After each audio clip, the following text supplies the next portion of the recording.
Hey, Pastor Steve Waldron. This is a gift and award Bible from Hendrickson Publishers and the Hendrickson brothers. They started CBD, Christian Book Distributors. I think it's now just christianbook.com, by the way.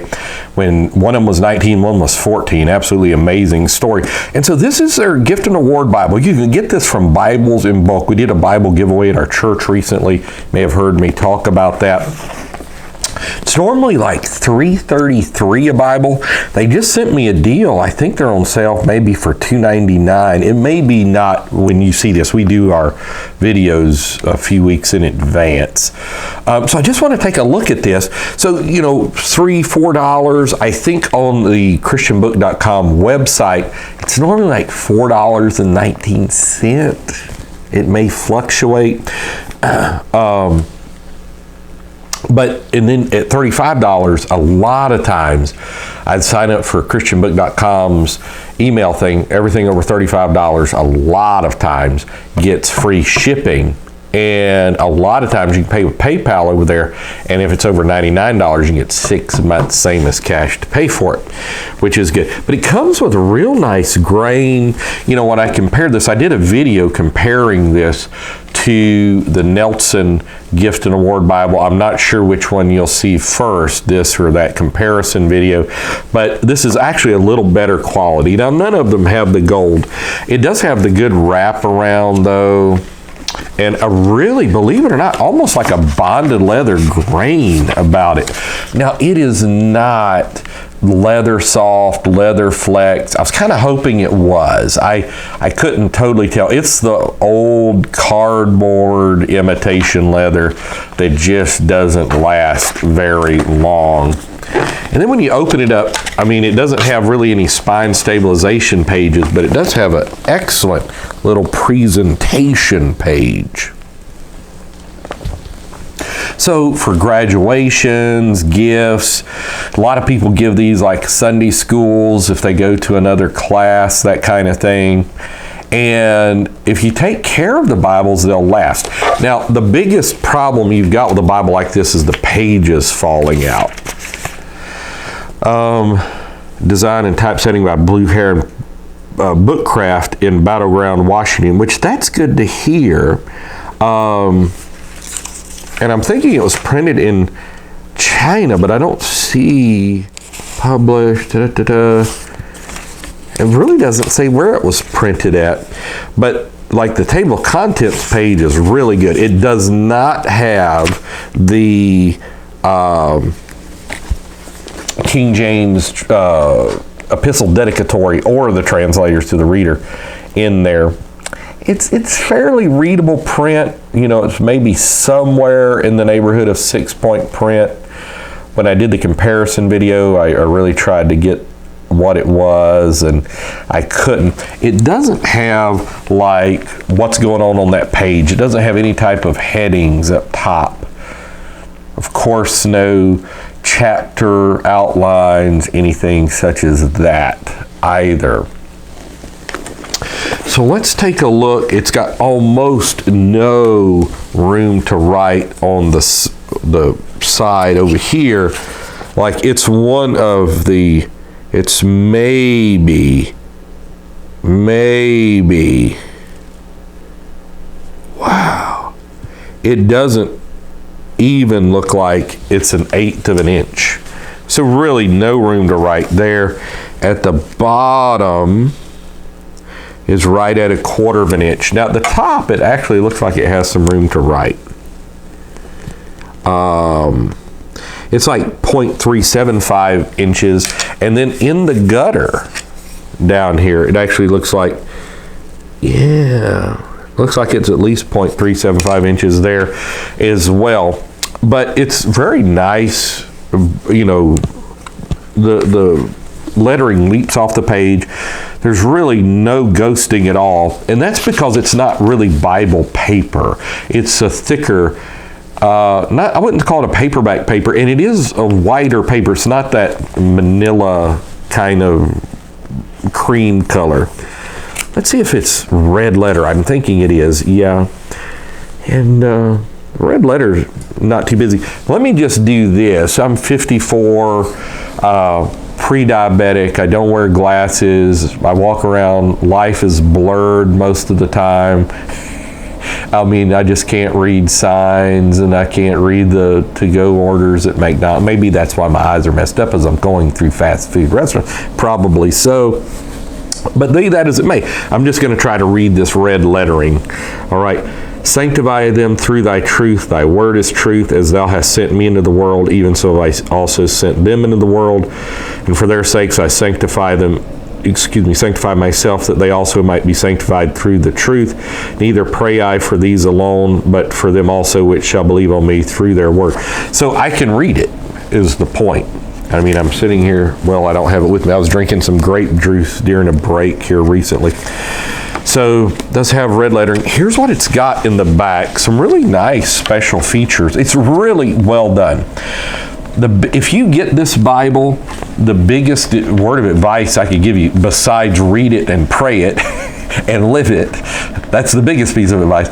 And secondly, to maintain the integrity of the Bible, is just don't open it too wide. Because a Bible like this, because of the glued nature of the spine, the pages will fall out. And so it's usually not the cover. Now, you don't want to put it in the sun, but and a cardboard cover like this, like using oils, the oils from your hand are great for leather, even bonded leather. I think it may be good for the leather soft as well, even though it's petroleum based. They're not going to work on this. Saddle soap, leather conditioners like you get for your ball gloves and that type thing, you get for your shoes, because it's just imitation leather. It's not going to work. So to maintain the integrity of this, the biggest thing I can tell you is just don't, because you don't want to break the spine. And once the spine begins to be broken, it's going to be broken in that particular part. It just is. There were some phenomenal things in here when I was doing that review, besides the harmony of the gospel. Okay, miracles of the Old Testament, from creation to the patriarchs, from Exodus to conquest, miracles in the kingdom era, miracles of the New Testament.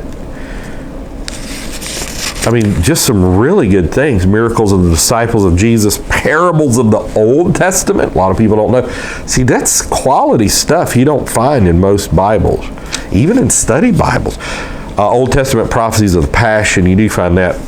Parables of the New Testament, parables in the Acts and the Epistles. Again, you don't find that. A lot of people don't even realize that they're there. Like the athlete, the looking glass, the furnished house, the farmer. This is in Acts and the Epistles, the mercenary soldier. Words that have changed meaning, since this is King James. Now, one thing you may want to do further study on is what I have been told is that Hendrickson is using Frederick Henry Ambrose's 1873 paragraph Bible. And it's slightly different than like a 1769 Cambridge, FHA Scrivener, I should say. So Scrivener's paragraph Bible, which I tend to really like, and I really like a lot of Scrivener's work. But it's not probably as pure of a King James as a 1769 Benjamin Blaney second folio edition, such as your Cambridge large print, which the last I checked is out of print and no date to be reprinted. Don't take that out of print. If they do, you can still get it from Trinitarian Bible Society under their family Bible, but still. And then it's got a little section on how to become a Christian. I would say that's really the biggest fraud is the word that comes to mind in Christianity today, that most of what they tell you how to become a Christian doesn't make you a New Testament Christian. And because it'll say either John 3:16, or if they go further, confess and believe, call on the name of the Lord. And so there's no unanimity in it. But then if you study what they actually did, they did Acts 2:38 is how you became a New Testament Christian. So, but there's, some good things, like we're sinful, sin has a penalty, Christ has paid our penalty, all that's good. Salvation's a free gift. Of course, Christ is at your heart's door, even though that's a little bit out of context in Revelation 3:20. You must receive him. Of course you must. From Billy Graham Evangelistic Association. I remember one of the guys, I can't remember his name now, but the Billy Graham Evangelistic Association, I've got it. It's the Christian Workers Handbook, and it's like the Lausanne Conference on Evangelism. And it's fascinating because basically he concludes that Acts 2:38 in some way is how you become a Christian. A lot like James D.G. Dunn, who's considered the preeminent Southern Baptist scholar. And so it does have a little map section in the back. Let's measure the measurement. The measurements are going to be fine. It's going to be easy to hold in your hand. Let's say you're smaller child, or maybe your arthritis, rheumatoid arthritis, you're wheelchair bound or something. You'll be able to hold this in your hand really good. It's light. But if you need large print, there's other options. Okay, and so it's 8.75 inches by 5.5 inches by probably 1.3 inches. Just great. Let's see how it compares to the old Cambridge large print. It's going to be real close. It's actually small. My Cambridge large print, text only, I consider to be a mid-sized Bible, and it's smaller than it in every way. It's smaller in its width. It's smaller slightly in its height, maybe an 1/8 of an inch or something. And you can tell it's quite a bit smaller in its breadth here.